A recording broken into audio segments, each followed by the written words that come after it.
ಅವ್ರನ್ನ ಸೇವೆ ಮಾಡ್ತಾ ಇದ್ದೀವಿ. ಇದು ನಮ್ಮ ಭಾಗ್ಯ, ನಮ್ಮ ಭಾಗ್ಯ, ನಮ್ಮ ಭಾಗ್ಯ. ಸರ್ವೇ ಜನೋ ಸುಖಿನೋ ಭವ. ನೀರು ಅಂದರೆ ರೋಮಾಂಚನ ಅಂದರೆ ರಾಯರು. ನೀವು ಬೃಂದಾವನ ಒಳಗಡೆ ಮುಂದೆ ಹೋಗಿ ನಿಂತ್ಕೊಂಡ್ರೆ ರಾಯರದು ಏನು ಅನ್ನೋದು ಗೊತ್ತಾಯ್ತದೆ.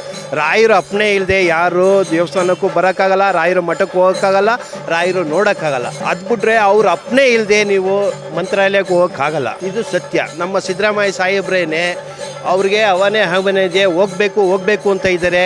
ಸಾಹೇಬ್ರೇ ಹೋಗೋಕ್ಕಾಯ್ತಾ ಇಲ್ಲ. ಹಂಗಾಗಿ ರಾಯರು ತೂಕ ಅಂದರೆ ಹಂಗೆ. ನಮ್ಮ ಸಿದ್ದರಾಮಯ್ಯ ಸಾಹೇಬ್ರು ಹೋಗ್ಬೇಕು ಅಂತ ಅವ್ರ ಮನಸ್ಸಲ್ಲಿದೆ. ಹಂಗಾಗಿ ರಾಯರ ಮೇಮೆಯನ್ನು ನಾವು ಹೇಳೋಕ್ಕೆ ಆಗಲ್ಲಮ್ಮ.